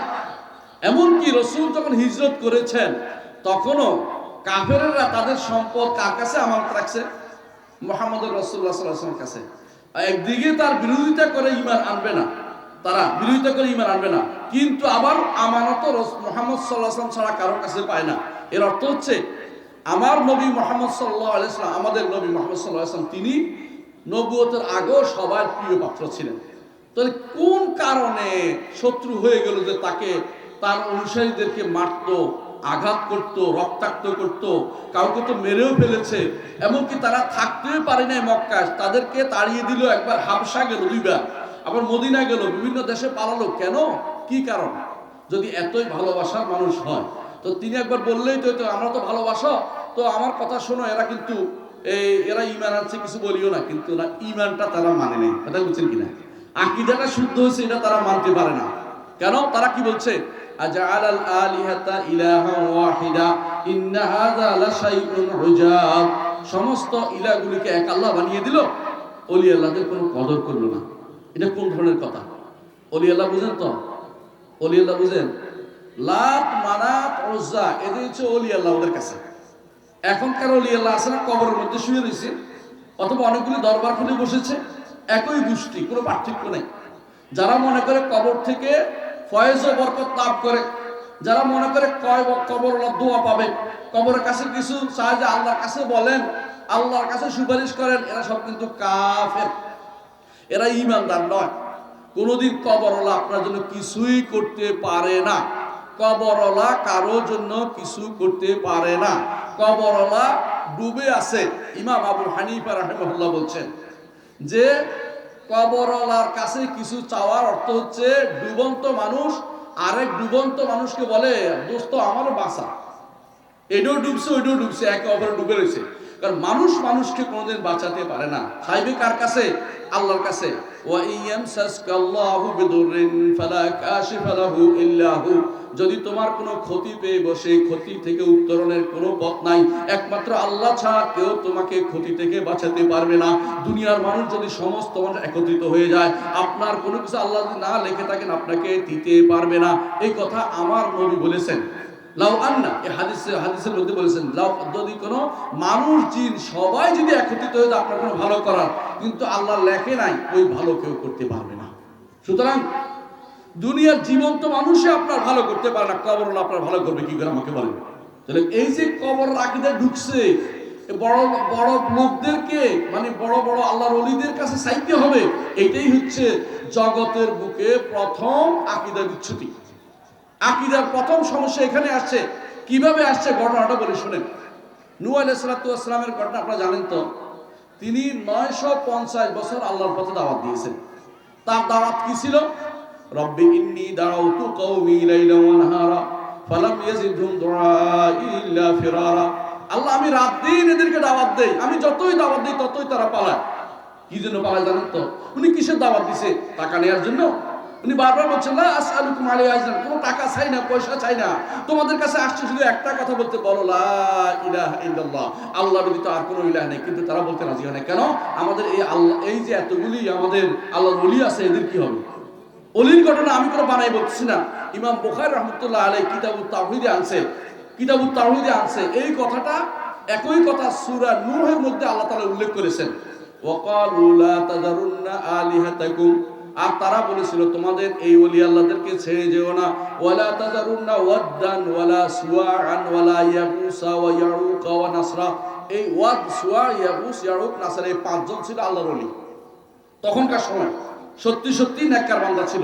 ইমাম বুখারী রাহমাতুল্লাহ আলাইহি কথা উল্লেখ করেছেন, ইমাম বুখারী রাহমাতুল্লাহ এই কথাটা উল্লেখ করেছেন ইবনে আব্বাস রাদিয়াল্লাহু আনহু থেকে, যাকে বলা হাবরুল উম্মাহ, উম্মতের শ্রেষ্ঠ বড় আলেম হচ্ছে ইবনে আব্বাস রাদিয়াল্লাহু আনহু, যিনি মুফাসসির রাইসুল মুফাসসিরিন। তিনি বলতেছেন যে এই পাঁচজন ছিল কওমে নূহের আল্লাহর ওলি। এই পাঁচজন কিছুদিনের মধ্যে মারা যায়। মারা যাওয়ার পরে শয়তান এসে বলল, এই যে তোমাদের ওলি আল্লাহ তো চলে গেল, কি করবা? একটা ছবি এঁকে দেয়, তাদের দিকে তাকায় তাকায় মনে হবে চোখের পানি ফেলতে পারবে আল্লাহর কাছে। তো কিছু ছবি এঁকে দিছে, কইছে সাবধান, পিছনে রাখো, আমাদের ইবাদতখানার সামনে কোনো ছবি আনবে না। ঠিক আছে, পিছনে রাখছে। কয়দিন পরে শয়তান এসে বলতেছে, তোরা কত বড় বেয়াদব, আল্লাহর ওলিদেরকে পাছা দেখাচ্ছিস, তাই না? বুঝছেন না কথাটা? পিছন দিয়ে দাঁড়াচ্ছিস, ওদের সামনে রাখ। অনেক মানুষ আছে দেখবেন যে কোথাও জিয়ারত করে কিছু করে পিছনের দিকে হেঁটে হেঁটে যায়, দেখছেন না আপনারা? এগুলি হচ্ছে পথভ্রষ্ট, কত রকম আছে কি কি, এগুলি শয়তান শয়তান এগুলি শিখাইছে। এগুলি কোথাও ইসলামের কোনো নীতির মধ্যে নাই। এরা কিন্তু পিছনের দিকে হাঁটে, উল্টা দিকে হাঁটে, উল্টা দিকে কোনো হাঁটে, কোনো পাশা দেখানো হয় কিনা, আস্তাগফিরুল্লাহ। তো এরা কি করছে, কয় যে এই ছবিগুলিকে তোমরা পাশা দেখাচ্ছ, সামনে নিয়ে যাও। এবার সামনে নিয়ে গেছে সালাতে, বুঝছেন তো? সালাতে সামনে যাওয়ার ওরা যখন চলে গেছে, পরবর্তী প্রজন্ম আসে বুঝছে যে এরা কি করে, এদের সিজদা করে, এই ছবিগুলির সিজদা করে। এরপরে তারা এগুলি ইবাদত শুরু করলো, পাঁচ আল্লাহর ইবাদত শুরু হয়ে গেল। নাউযুবিল্লাহ। আমাদের সমাজে, আপনাদের এলাকা খুব ভালো এলাকা, কোথাও এরকম নাই, কিন্তু এরকম আছে কি, অনেকে মনে করে আল্লাহর পায়ে সিজদা করে, বলে না? আল্লাহর পায়ে সিজদা করলে কেউ যদি বলে সে ব্যক্তি কাফের, সে ব্যক্তি মুশরিক, সে ব্যক্তি দুনিয়ার কোনো উপকারিতা তার নাই, সমস্ত আমল বরবাদ হয়ে যাবে। আমরা মাটিতে সিজদা করি, আল্লাহর পায়ে সিজদা করি না। আরেক গোষ্ঠী বলবে আল্লাহর কুদরতি পায়ে সিজদা করি, ওগুলি পথভ্রষ্ট, ওগুলিও পথভ্রষ্ট। আমরা আল্লাহর পায়ে সিজদা করি এমন কথা হাদিসও আসে নাই, কোরআনও আসে নাই, এগুলি বানোয়াট কথা। আমরা মাটিতে সিজদা করি, কারণ সিজদা হচ্ছে আল্লাহর জন্য 7 অঙ্গ দিয়ে আমি নিজে আল্লাহর কাছে বিনয় প্রকাশ করতেছি। একটু চিন্তা করেন তো, আপনার নাক মুখ সব লাগাইয়া হাতগুলি রাখছেন, তারপরে কি করছেন, পায়ের হাঁটু রাখছেন, পায়ের মাথাটা কি করছেন, এমনি বাঁকা করে রাখছেন, আঙুলগুলোকে কেবলামুখী করে রাখছেন। কত কঠিন ভাবে একটা সিজদা করছেন, কি জন্য? আল্লাহর কাছে বিনয় প্রকাশের জন্য। বুঝছেন তো কথাটা? এটা হচ্ছে আল্লাহ এইভাবে সিজদা করতে আমার নবী বলে দিয়েছেন। আমার নবী একবারও বলেন নাই যে আল্লাহর পায়ে সিজদা করে, এই কথা আমার নবী বলে দেন নাই। সুতরাং এই বেটারা কোত্থেকে এই কথা নিয়ে আসে? কারণ তারা মনে করে আল্লাহ সর্বত্র বিরাজমান। যে কেউ মনে করবে আল্লাহ সর্বত্র বিরাজমান, সেই ব্যক্তি কাফের, সেই ব্যক্তি কাফের, মুশরিক, সেই ব্যক্তি ঈমান হারা হয়ে কবরে যাবে। কারণ যদি না তওবা করে ফিরে আসে। আল্লাহ কোথায়? আল্লাহ কোথায়? আল্লাহ আরশের উপরে, 7 আসমান 7 জমিন উপরে। পার হওয়ার পরে আল্লাহ তাআলা তার আরশ পানির উপরে, পানি পেট করে আরশের উপরে হচ্ছে রব্বুল আলামিন। আরশের ভিতরে আমরা বলি না, কেউ যদি কোনো সালাকি করে বলে আরশের ভিতরে আল্লাহ কেমনে জায়গা, এটা আমরা বলি আরশের উপরে। সেখানে আল্লাহ ছাড়া কিছু নাই, সৃষ্টি সব নিচে, আল্লাহ উপরে। এইটা হচ্ছে ঈমানদারের আকীদা। এই আকীদা ছাড়া অন্য কোনো আকীদা কেউ রাখলে সে আল্লাহর ইবাদত করে না, দুনিয়ার কোনো কিছুর ইবাদত করতেছে। আমার আল্লাহ তার আল্লাহ একরকম না। কথা কি বুঝছেন কিনা? আল্লাহ তাআলা কোরআনে কারিমে দেখেন, আরবের কুরাইশরা একটা প্রস্তাব নিয়ে আসছিল, প্রস্তাবের কথা আল্লাহ কোরআনে উল্লেখ করেছেন। প্রস্তাব কি? প্রস্তাব হচ্ছে এটা, আমার নবীর কাছে এসে প্রস্তাব দিতে আসছে এটা, যে আমরা 1 বছর আপনার আল্লাহর ইবাদত করে দিব, আরেক বছর আপনি আমাদের এই মাবুদগুলির ইবাদত করবেন। তো মিলেমিশে হয়ে গেল, কি সুন্দর দিন কাটাইতাম আমরা। আগের মতো আবার ঠিকঠাক মেনে নিলাম, আপনারটাও হলো আমারটাও হলো। আল্লাহ তাআলা কি আয়াত নাযিল করলেন? কুল ইয়া আইয়ুহাল কাফিরুন, কাফেররা, যারা আল্লাহর উপর ঈমান নাই তারা কাফের। লা আ'বুদু মা তা'বুদুন, যেগুলির ইবাদত তোমরা করো এগুলি আমি কোনোদিনই করব না। ওয়ালা আনতুম আ'বিদুনা মা আ'বুদ, আমি যার ইবাদত করি তোমরাও তার ইবাদতকারী নও। কেন? তোমরা মনে করতেছো আল্লাহর ইবাদত, তোমার আল্লাহ, তোমাদের আল্লাহ আমার আল্লাহ একরকম হয় না। তুমি যে আল্লাহর গুণ দিচ্ছ ওই গুণের সাথে আমার আল্লাহ মিলে না। কথা কি বুঝাতে পারছি? আপনার নাম যদি কোনো রহিমুল্লাহ হয়, আমি যদি বলে ওই মিয়া রহিমুল্লাহ, ও মিয়া রহিমুল্লাহ, উনি বলতে আমি কি রহিমুল্লাহ নাকি? বুঝলেন আপনি কথাটা? আল্লাহ হচ্ছেন আরশের উপরে, আপনি আল্লাহরে খুঁজতেছেন আশেপাশে, আপনার চারপাশে খুঁজতেছেন, আবার বলেন যে কোথাও নাই, বাইরেও নাই, ভিতরেও নাই। তো আপনি তো আল্লাহকে আসলে ইবাদত করতেছেন না, আপনি নিজের খায়ের সাথে নফসানি প্রবৃত্তির ইবাদত করতেছেন। এটা আপনার বোঝা উচিত। সুতরাং এই যে নবীরা যে জিনিস নিয়ে যুগে যুগে আসছে, এটা হচ্ছে একমাত্র আল্লাহর ইবাদত হবে, আর কারো ইবাদত হবে না। এই যে এইটা একটা আকীদা, একটা আকীদা, সেটা কি? একমাত্র আল্লাহর ইবাদত করতে হবে।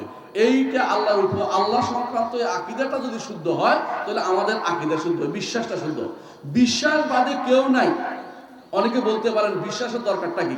বিশ্বাস বাদে কেউ আছে? যে ব্যক্তি বলে যে আমি কিছু বিশ্বাস করি না, এটাও একটা বিশ্বাস। কারণ বুঝছেন কিনা? কারণ যার অন্তরের ভিতরে যে জিনিসটা জমা হয়ে আছে ওইটাই তো বিশ্বাস। স্থায়ীভাবে একটা হিন্দু বিশ্বাস করে আত্মা ঘুরে বেড়ায়, হিন্দু বিশ্বাস করে আত্মা ঘুরে বেড়ায়। কখনো কখনো দেখবেন যে হিন্দু আত্মা খুঁজতেছে এটার ভিতরে, এটার ভিতরে, ওইটার ভিতরে, গায়ের ভিতরে, কাপড়ের ভিতরে খুঁজতেছে, আত্মা নাকি ঘুরে বেড়ায়। আপনি কি এটা বিশ্বাস করেন নাকি? আমাদের দেশে কেউ কেউ ওই যে গ্রামের বুড়িরা বিশ্বাস করে কি, ওই যে আত্মা এসে রাতের বেলা এসে ঘরের সামনে ঘুরে গুড় গুড় করে, এই জন্য তারা রাস্তায় রাতে পানি ফেলে না। ওই যে মুরব্বীর গায়ে পড়বে, রাতের বেলা আসছে, এই যে তুমি বিশ্বাস করা যায়? এই যে গুনাহ, এই যে গুনাহ হারাম, আত্মা ঘুরে বেড়ায় না, এই আকীদা বিশ্বাস না, এটা মিথ্যা আকীদা। কলের ভিতরে আকীদা বিশ্বাসের বাদে কোনো মানুষ নাই। যদি পাগল হয় তোর একটা কথা আছে, পাগলের কোনো বিশ্বাস নাই। আর ছোট বাচ্চা আছে, ওর কোনো বিশ্বাস নাই। কিন্তু বিবেকবান মানুষের বড় সম্পদ হচ্ছে আকীদা। আকীদা ছাড়া কেউ নাই। তাহলে আকীদা সবারই আছে। এখন প্রশ্ন হচ্ছে যে যা আকীদা বিশ্বাস করে তাই চলবে, তাই চলবে? তাহলে নবী পাঠালেন কেন? কিতাব পাঠালেন কেন? কেন কিতাব পাঠালেন? মুহাম্মদুর রাসূলুল্লাহ সাল্লাল্লাহু আলাইহি ওয়াসাল্লাম মক্কাতে 10 বছর শুধু আকীদার দাওয়াত দিয়েছেন। সালাত ফরজ হয় নাই, যাকাত ফরজ হয় নাই, সাওম ফরজ হয় নাই, হজ ফরজ হয় নাই, শুধু আকীদার দাওয়াত দিয়েছে। আর কোনো দাওয়াত ছিল না, শুধু আকীদার দাওয়াত দিয়েছে মুহাম্মদুর রাসূলুল্লাহ প্রথম 10 বছর। তাহলে আকীদার এত গুরুত্ব হওয়ার কারণ, রাসূল যদি সবার আকীদাই শুদ্ধ হয়, তাহলে রাসূল কেন 10 বছর দাওয়াত দিলেন? আমাদের বোঝা দরকার আছে, আছে কিনা বলেন? সবার আকীদা শুদ্ধ না। আকীদা শুদ্ধ হতে হলে আপনাকে আল্লাহ যে আকীদার কথা কোরআনে বলছে, আল্লাহ যে বিশ্বাসের কথা কোরআনে বলছে, নবী যে বিশ্বাসের কথা কোরআনে বলছে, এর মধ্যে আপনাকে আসতে হবে, নইলে যায় আপনার আকীদা শুদ্ধ হবে না। আর এইটা যদি কোনো ঠিক রাখতে হয়, যে আমার আকীদা ঠিক রাখবো, তাহলে অবশ্যই আপনাকে সাহাবায়ে কেরামের মত অনুসারে চলতে হবে। কারণ তারা আকীদা ঠিক করে জান্নাতের সার্টিফিকেট পাইছে। তারা জান্নাতের সার্টিফিকেট পাইছে আকীদার কারণে। তারা জান্নাতের সার্টিফিকেট পাইছে রাসূলের অনুসরণ করার কারণে। তারা জান্নাতের সার্টিফিকেট পাইছে কোরআন শোনার, কোরআন মানার কারণে। আপনি যদি কোনো তাদের মতো মানেন, তাহলে জান্নাতে যাবেন। আল্লাহ কোরআনে বলে দিয়েছেন, ফাইন আমানু বিমিসলি মা আমানতুম বিহি ফাকাদ ইহতাদাও। যদি তারা ঈমান আনে, তোমরা যেরকম ঈমান আনছো, তাহলে হেদায়েত প্রাপ্ত হবে এরা। তাহলে আপনার হেদায়েত প্রাপ্ত হলে কার মতো হতে হবে? কার মতো হতে হবে? সাহাবায়ে কেরামের মতো ঈমান আনতে হবে। সাহাবায়ে কেরামের মতো ঈমান। আপনার আকীদা নিজের মন মতো আকীদা হলে হবে না। সাহাবায়ে কেরামের মতো করে আকীদা বিশ্বাস পোষণ করতে হবে। বুঝছেন তো? সাহাবায়ে কেরাম কিরকম করেছেন? সাহাবায়ে কেরাম ঈমান আনার পরে তাদের কাছে সবচেয়ে ঘৃণিত জিনিস ছিলেন মূর্তি পূজা করা, অন্য কাউকে ডাকা। এটা তারা কোনোদিন সহ্য করতে পারতেন না। আর যারা বলে, যারা তো মিথ্যা কথা তো অনেকেই বলে যে নাউজুবিল্লাহ, রাসূলের সাহাবীরা নাকি তারা হাতের নিচে, বগলের নিচে কিছু একটা রাখতেন, এই জন্য রাসূল বলছেন হাত তোলা দাও, এই জন্য হাতের বগলের তল থেকে মূর্তি পড়ার জন্য তিনি হাত তোলার কথা। এগুলি ডাহা মিথ্যা কথা। রাসূলের সাহাবীদের নাম মিথ্যাচার। রাসূলের সাহাবীরা যারা নক্ষত্র তুল্য, এই নক্ষত্র তুল্য সাহাবীর নামে যারা মিথ্যাচার করে, তাদেরকে আমরা কি বলতে পারি বলেন তো? পথভ্রষ্ট। এরা পথভ্রষ্ট। এই গোষ্ঠীটা আকীদা বিনষ্টকারী গোষ্ঠী। এরা কোরআন এবং সুন্নাহ থেকে সাহাবায়ে কেরাম যেই তরিকা আকীদা নিয়েছেন, ওই আকীদা নিতে তারা রাজি নাই, ওই আকীদা তারা গ্রহণ করতে রাজি নাই। নিজের মন মতো 300 বছর পরে কোন এক ব্যক্তি আসছে তার বক্তব্য তাদের কাছে গ্রহণযোগ্য, ওই আল্লাহ রসুলের সাহাবীদের কথা গ্রহণযোগ্য না। ইমাম আবু হানিফা, মালিক, শাফি, আহমদ এদের কথা গ্রহণযোগ্য না। বুখারী, মুসলিম, আবু দাউদ, তিরমিজি, নাসাই এদের কথা গ্রহণযোগ্য না। 300 হিজরির পরে 324-এ একজন মারা গেছে আশারি, 330-এ 333-এ একজন মারা গেছে ইমাম আবু মুসা মাতুরিদি। ওদের কথা তাদের ভালো লাগে, কিন্তু কোরআন এবং সুন্নাহ সালফে সালেহীর বক্তব্য তাদের কাছে ভালো লাগে না। আকীদার উৎসই তাদের খারাপ হয়ে গেছে। ওরা আকীদার উৎস বানাইছে ইলমুল কালামকে, কালাম শাস্ত্রকে।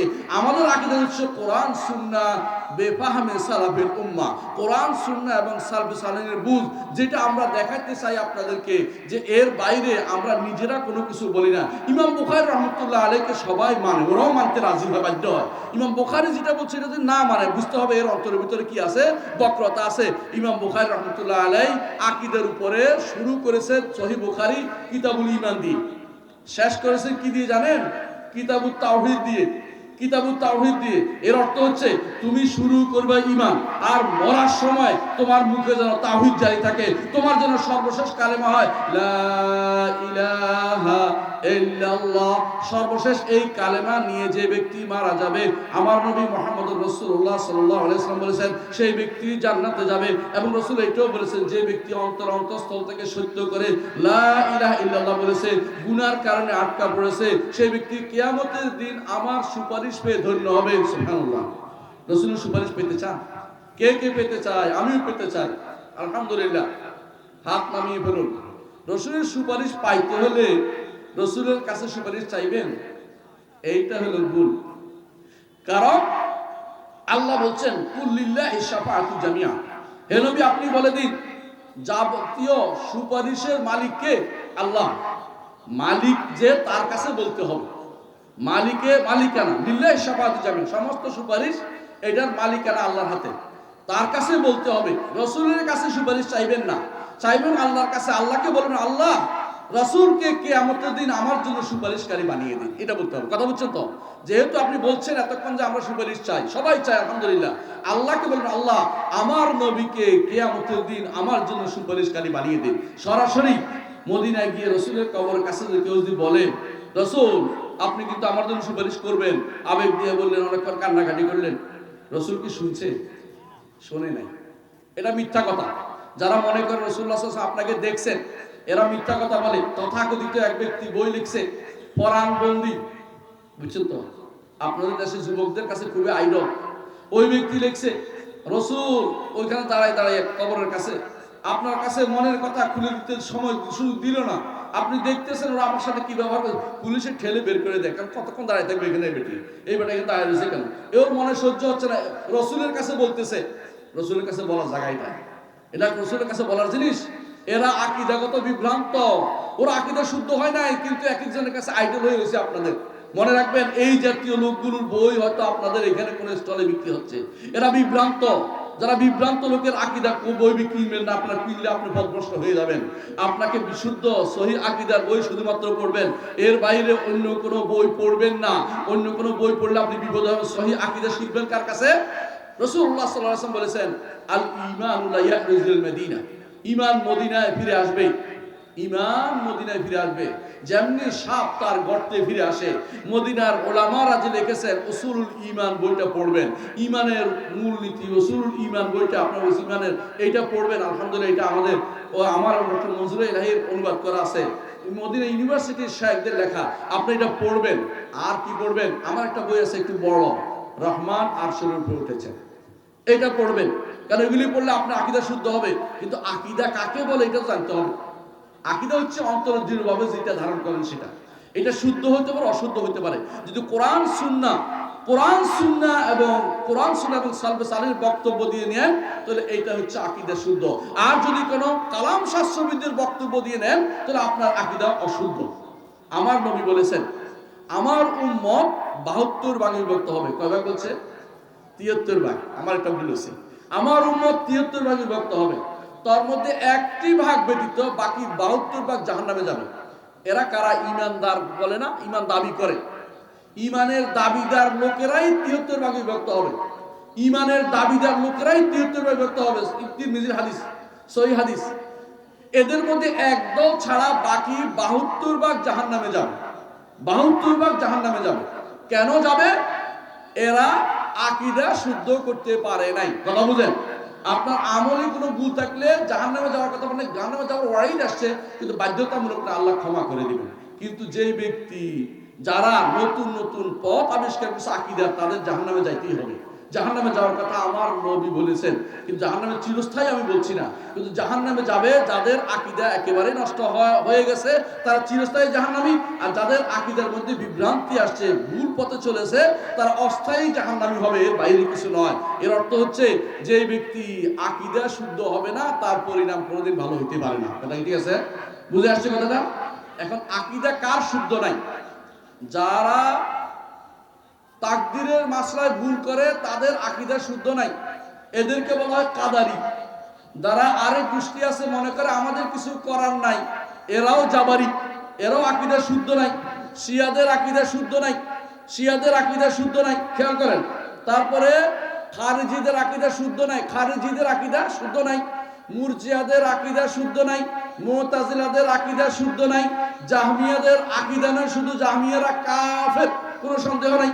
যারা আল্লাহকে সর্বত্র বিরাজমান বলে, এরা জাহামি, এরা কাফের। এরা সালফে সালেহিনের উপরে বই লিখেছে, একটা দুইটা নয়, ডজন খানে বই লিখেছে যে এরা কাফের। ইমাম বুখারী রাহমাতুল্লাহ আলাইহি তার একটা কিতাব আছে খালকু আফআইল ইবাদ, তার মধ্যে উল্লেখ করেছেন। ইমাম বুখারীর কিতাবটা পড়লে আপনি বুঝবেন আকীদা শুদ্ধ কাকে বলে। ইমাম বুখারীর আকীদাটাই আপনি নেন না, তো যদি কোনো আমাদেরটা যদি কোনো বলেন যে আমরা ডলার খাই বলতেছি, তাহলে আলাদা কথা। ইমাম বুখারী কিন্তু ডলার পায় নাই, বরং ইমাম বুখারী রাহমাতুল্লাহ আলাইহি তার সময়ে যারা ছিল তারা নিগৃহীত ছিলেন। তিনি ভালো করে গড়ে উঠতে পারেন নাই, তাকে তার দেশ থেকে বের করে দিয়েছে। হ্যাঁ, বড় হানাফি, হ্যাঁ, বড় একজন কি ছিল, শাসক ছিল, যে কেন আমার ছেলেকে ঘরে এসে পড়াবে না, তার থাকতে পারবে না। তিনি ঘর থেকে বেরিয়ে চলে গেছেন, যাওয়ার সময় পথের মধ্যে মরে গেছেন। তিনি হচ্ছে ইমাম বুখারী রাহমাতুল্লাহ আলাইহি। ইমাম বুখারী সহিহ আকীদা লিখে গেছে, কারো পক্ষে বিপক্ষের জন্য নয়, বিশুদ্ধ আকীদা লিখে গেছে আল্লাহকে ভয় করে, আল্লাহর দ্বীনকে সহযোগিতা করার জন্য, আল্লাহর দ্বীনের জন্য। আল্লাহ এবং আল্লাহ রাসূল যেটা বলেছেন যে আল্লাহর জন্য একটা বাণী হলেও প্রচার করে, সেই জন্য তারা লিখে গেছেন। তাদের আকীদাটা হচ্ছে বিশুদ্ধ আকীদা। এই বিশুদ্ধ আকীদা আমাদের ধারণ করতে হবে। বিশুদ্ধ আকীদা যদি না হয়, আপনি হয়ে যাবেন আশআরী, আপনি হয়ে যাবেন মাতুরিদি। এরা আকীদায় পথভ্রষ্ট। তবে এদের দুইজনকে আমি কাফের বলি নাই। পথভ্রষ্ট বুঝছেন তো? কাফের বললে কোনোদিনই জাহান্নাম থেকে বের হতে পারবে না। আর পথভ্রষ্ট হচ্ছে জাহান্নামে যাবে, জাহান্নামে যাবে। আমার নবী বলেছেন যে এই আকীদা পোষণকারীরা জাহান্নামে যাবে। তারপরে কোনোদিন যদি কোনো আল্লাহ তাআলা তাদেরকে বের করেন, সেটা ভিন্ন কথা। এই 72 ফেরকায় কেউ যেতে পারবেন না। সবাই যেন ওই 1 নম্বর ফেরকা হন, 1 নম্বর দলের লোক হন, 1 নম্বর গোষ্ঠী হন। তাদেরকে বলা হয় আহলুস সুন্নাতি ওয়াল জামাআহ। আহলুস সুন্নাহ যার নাম রাখলেও হবে না। আমাদের চট্টগ্রামের কিছু ভাই আছে, ওরা কি করে, নিজেদের কবর পূজা করে আর আহলুস সুন্নাহ ওয়াল জামাআহ নাম দিয়ে ফেলছে। ভাই, নাম দেওয়ার জিনিস নয়। আহলুস সুন্নাহ ওয়াল জামাআহ হচ্ছে যারা রাসূলের পুঙ্খানুপুঙ্খ অনুসরণ করে, বেদাত করে না। আহলুস সুন্নাহ হচ্ছে আহলুল বেদাতের বিপরীত, যারা রাসূলের সুন্নতের অনুসরণ করে, রাসূলের সুন্নাহ পালে রফিয়া দান করে, আমিন জোরে বলে, বিরোধিতা করে না, বাড়াবাড়ি করে না। এরা আহলুস সুন্নাত ওয়াল জামাআহ। এমনকি না করলেও তারা মনে করে যে সুন্নতের উপর আমল করতে হবে, এতটুকু বিশ্বাস তারা আছে, তারা আহলুস সুন্নাত ওয়াল জামাআহ। তাদের মধ্যে তারা কোনোদিন সুন্নতের ব্যাপারে বিদ্বেষ পোষণ করে না। ওয়াল জামাআহ কারা? জামাআহ হচ্ছে যারা সাহাবায়ে কেরামের পদাঙ্ক অনুসরণ করে চলে। আহলুস সুন্নাহ ওয়াল জামাআহ অর্থ হচ্ছে আহলুর রাসূল ও আহলুস সাহাবা। রাসূলের অনুসারী এবং সাহাবাদের অনুসারী যদি হতে পারেন, আপনি হচ্ছেন আহলুস সুন্নাত ওয়াল জামাআহ। আহলুস সুন্নাহ ওয়াল জামাআহ কবর পূজা করে, মাজারের উপরে কাপড় লটকায়, মাজারের কাছে বসে সিন্নি দেয়, ওরস করে, মাজারের মধ্যে বিভিন্ন রকমের কাজ করে, মাজার বানায়। মাজার বানানো জায়েজ আছে কিনা বলেন তো? জায়েজ আছে? মাজার বানাইলে গুনাহ হয়, মাজার বানাইলে সওয়াব আসে, মনে করলে বড় গুনাহ হয়। মাজার কাছে মনে করেন ভালো কিছু পাবেন আশা করলে কাফের হয়ে যায়, মাজারের কাছে কিছু চাইলে মুশরিক হয়ে যায়। আপনারা যদি কোনো এই যে নির্বাচনে দাঁড়াবে কেউ, আমি কারো বিরোধিতা করার জন্য বলছিলাম, বলে দিচ্ছি, নির্বাচনে দাঁড়াক, যা ইচ্ছে তা করুক, আমার কোনো আপত্তি নেই, আমার সাথে সম্পৃক্ত না, আমি এগুলি কাজও করি না। কিন্তু যেটা বলতেছি সেটা হচ্ছে সাবধান। কবরওয়ালার কাছে যদি বিশ্বাস করেন যে অমুক মাহি সওয়ার আমাকে, আপনাদের দেশে তো মাহি সওয়ারের কাছাকাছি বললাম, মাহি সওয়ার আমাকে তার রুহানি ফয়েজ দিয়ে, বরকত দিয়ে অথবা তাওয়াজ্জু দিয়ে আমাকে তিনি পাশ করার ব্যবস্থা করেন, একটুকু বিশ্বাস করলে আপনি স্থায়ীভাবে কাফের, একেবারে জাহান্নামে চলে যাবেন যদি মরে যান। যদি না তওবা করে আবার ফিরে আসেন, আপনি কোনোদিন জান্নাতে যেতে পারবেন না। কথা বুঝতে পারছি? আপনি মনে রাখবেন, এই জাতীয় যারা এখন কবরের কাছে এগুলি বানাচ্ছে, এরা কোনো ভালো মানুষ হতে পারে না। এরা দিন জানে না, শরীয়ত জানে না, আল্লাহর বিধান জানে না। কারণ এগুলি কোনোদিনই আমাদের ইসলামের মধ্যে ছিল না। আবু হানিফা রাহমাতুল্লাহির যুগে এগুলি ছিল না, মালিকের যুগে এগুলি ছিল না, শাফিঈর যুগে এগুলি ছিল না, আহমদ ইবনে হাম্বলের যুগে এগুলি ছিল না। এগুলি আজ থেকে 600 বছর আগে যখন বিভিন্ন মামলুকরা ক্ষমতায় আসে, মামলুকরা মিশরের মামলুক দান বংশ ক্ষমতায় আসে, তখন বিভিন্ন জায়গায় তার কবরের উপরে এরকম মিম্বর বড় বড় গম্বুজ তুলতে আরম্ভ করে। এর আগ পর্যন্ত মুহাম্মদ রাসূলুল্লাহ সাল্লাল্লাহু আলাইহি ওয়াসাল্লামের কবর উপরে সাদা গম্বুজ ছিল না, বা নীল গম্বুজ ছিল না, সবুজ গম্বুজ ছিল না। অর্থাৎ আপনি বুঝতে পারেন যে ইমামদের যুগ পর্যন্ত কোনোদিনই উপরে কোনোদিন মিম্বর ছিল, এইটা সবুজ গম্বুজ ছিল না। আমাদের দেশে তো অনেকেই সবুজ গম্বুজ না হলে তার তো ভালোই লাগে না, কিছু একটা সবুজ গম্বুজ লাগাই দেয় মাথার উপরে, আবার সবুজ পাগড়ি, আবার সবুজ না হলে ভালো লাগে না। ও কবরের চারপাশে সবুজ দিয়া মাখাই দিচ্ছে, কি জন্য?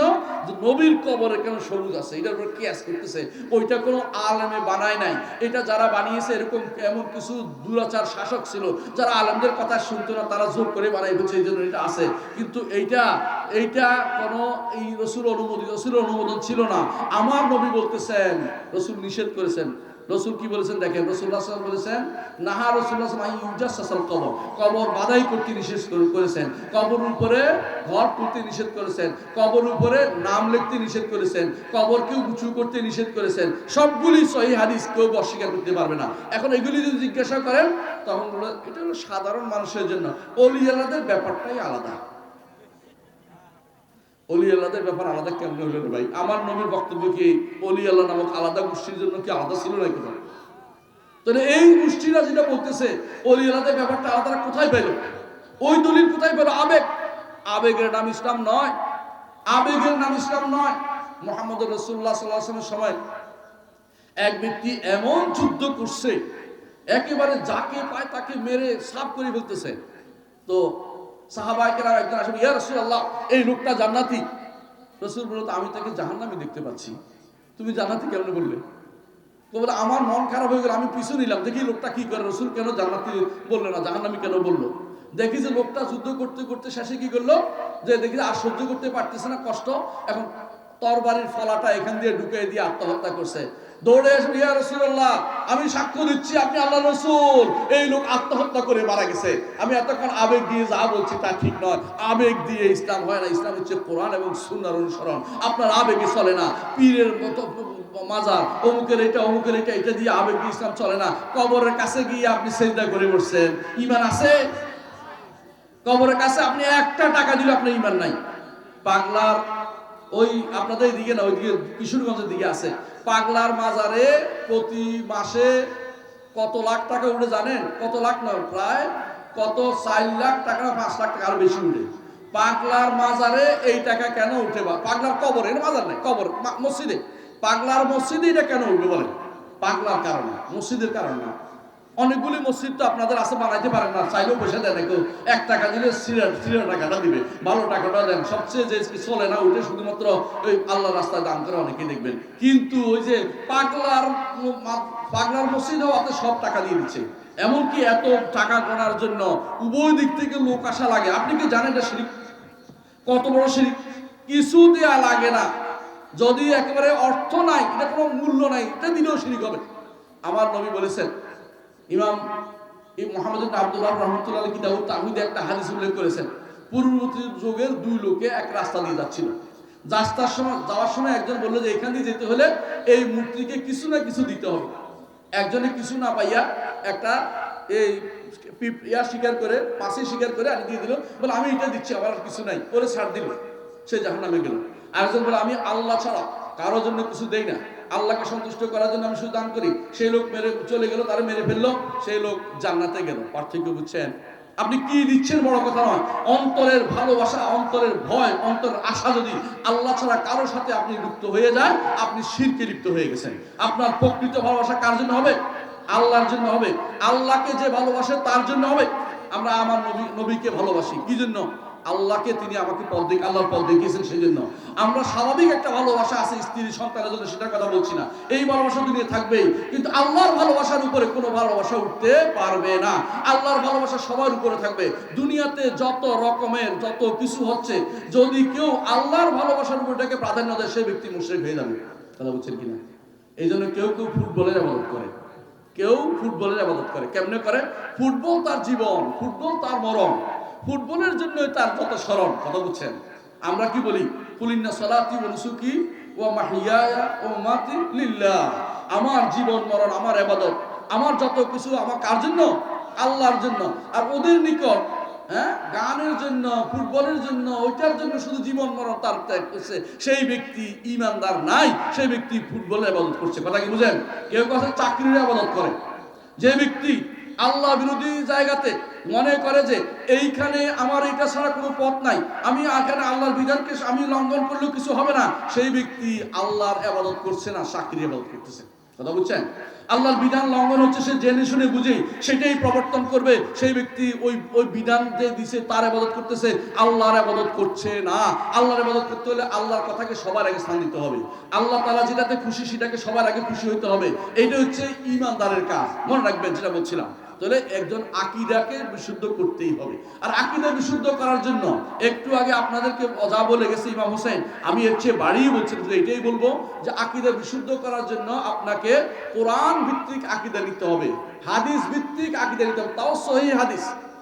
বানোয়াট হাদিসের আকীদা নিবেন না। বানোয়াট হাদিসের আকীদা কিরকম বুঝেন তো?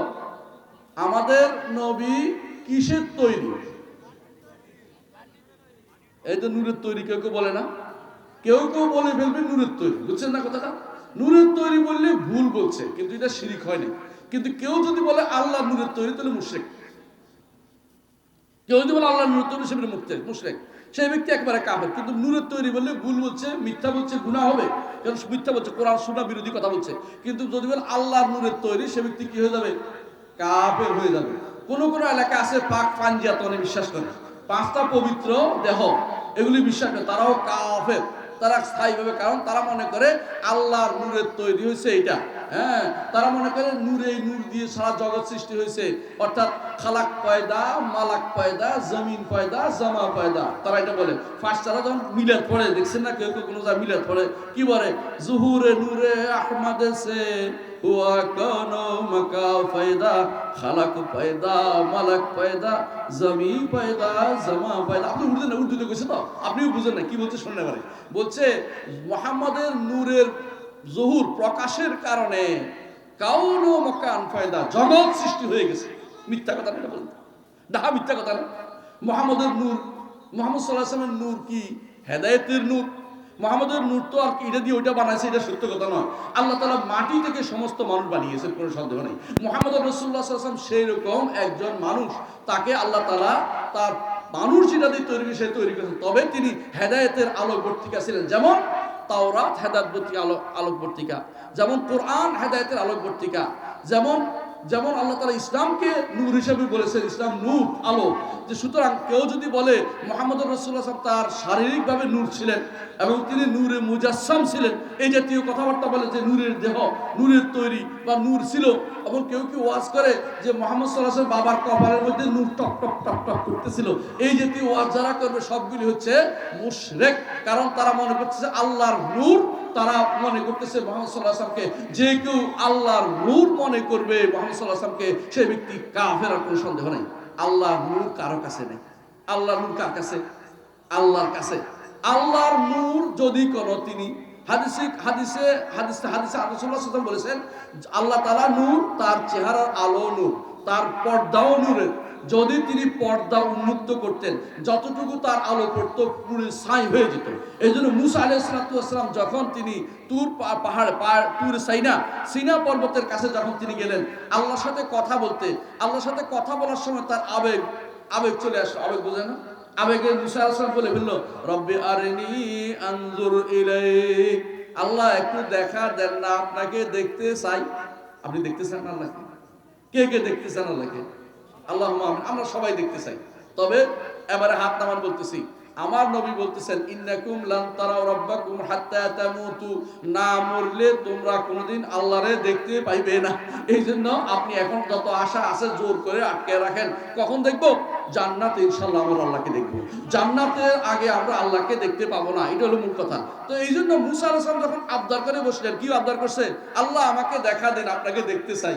আল্লাহ তখন বললেন লান তারানি, আমাকে এখন দেখতে পাবে না তুমি। কারণ দেখার যে নেয়ামত, সর্বোচ্চ নেয়ামত হচ্ছে জান্নাতে আল্লাহকে দেখা। এটা তো দুনিয়া দিয়ে দিলে হবে না, এটা তো আখিরাত থেকে দিবেন। দুনিয়াতে এই জন্য আল্লাহকে চেনাটা হচ্ছে সবচেয়ে বড় নেয়ামত। আল্লাহকে চিনতে হবে কি দিয়ে? তাওহীদ দিয়ে। তাওহীদের মাধ্যমে আল্লাহকে চেনার বিষয়টা আমি আলোচনা করবো ইনশাআল্লাহ, সেটা আলোচনাই করতে যাচ্ছি। তো এর অর্থ হচ্ছে আল্লাহকে আপনি যদি চিনতে চান দুনিয়াতে, তাহলে এই কিভাবে চিনবেন সেটা আলোচনা করব। কিন্তু দুনিয়াতে আল্লাহকে দেখা সম্ভব না। মুসা আলাইহিস সালাম বলে বসলেন যে আল্লাহ আপনাকে দেখতে চাই। তবে তোমাকে বলছি হে মুসা, বলেন, বুঝেন, আপনাকে দেখাই বলছি এই পাহাড়ের উপরে আমি আমার আলো ফেলবো, এই পাহাড়ের উপরে আমি আমার আলো ফেলবো। যদি পাহাড় সহ্য করতে পারে তাহলে আপনি দেখতে পাবেন।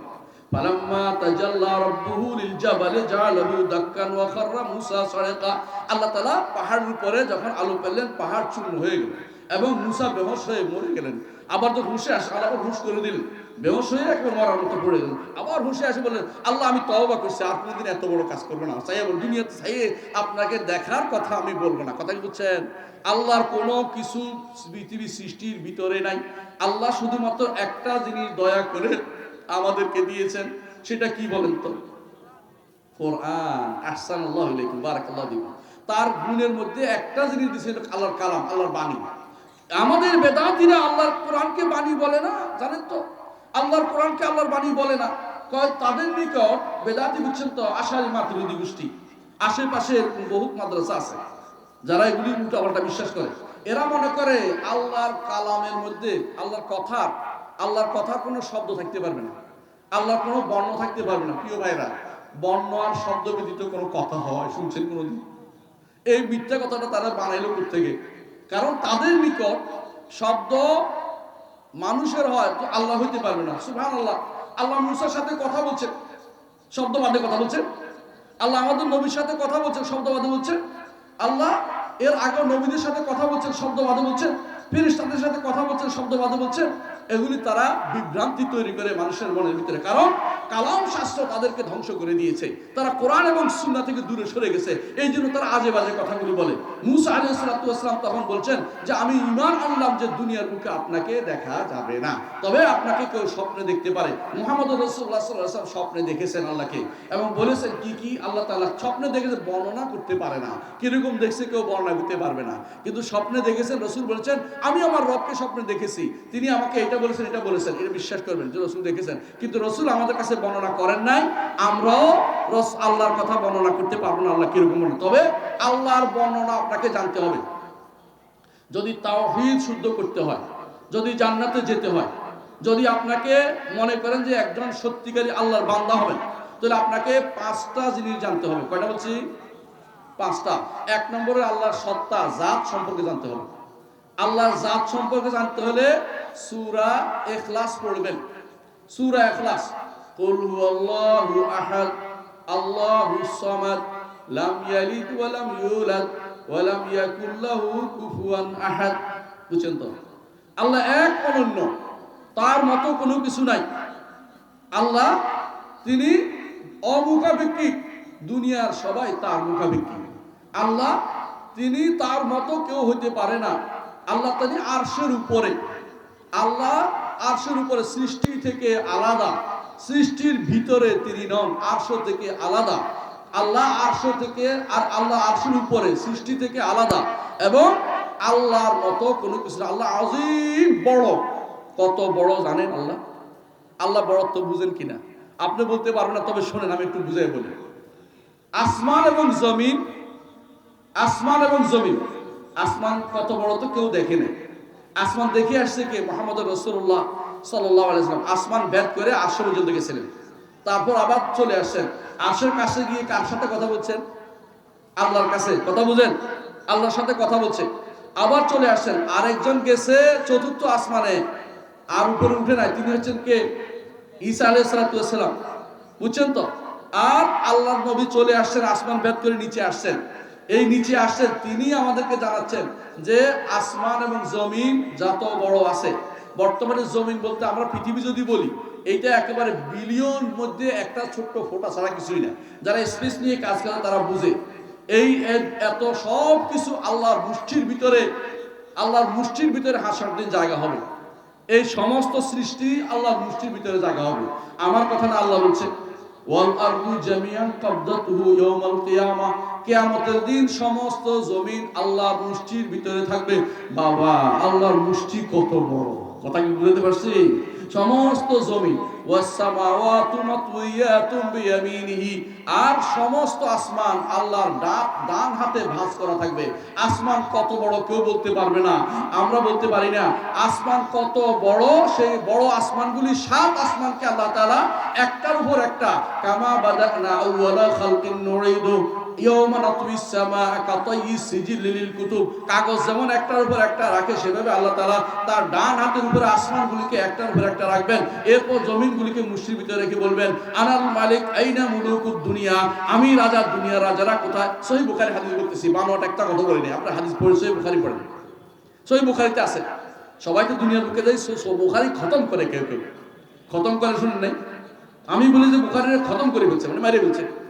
বুখারী পড়া দরকার, খতম মনে না মেরে ফেলার দরকার নাই, কথা বুঝেন কিনা? বুখারী পড়লে আপনি হেদায়েত নসিব হবে, মন থেকে যে বুখারী কি বলছে এটা আমি পড়বো, বুঝবো। কেউ কেউ আছে না, বুখারী পড়ার চিন্তা করে না, বুখারীর মারার চিন্তা করতেছে, এই মাথা ওই মাথা পড়ে গেছে, কিছুই বুঝেনি। এবারে আল্লাহ আকীদা শুদ্ধ হয় নাই, আর উনি বুখারীর মধ্যে আছে আল্লাহ কোথায়, আল্লাহ কি তার যে আজমত বড়ত্ব সেখানে উল্লেখ করা আছে। আসমান, 7 আসমান এবং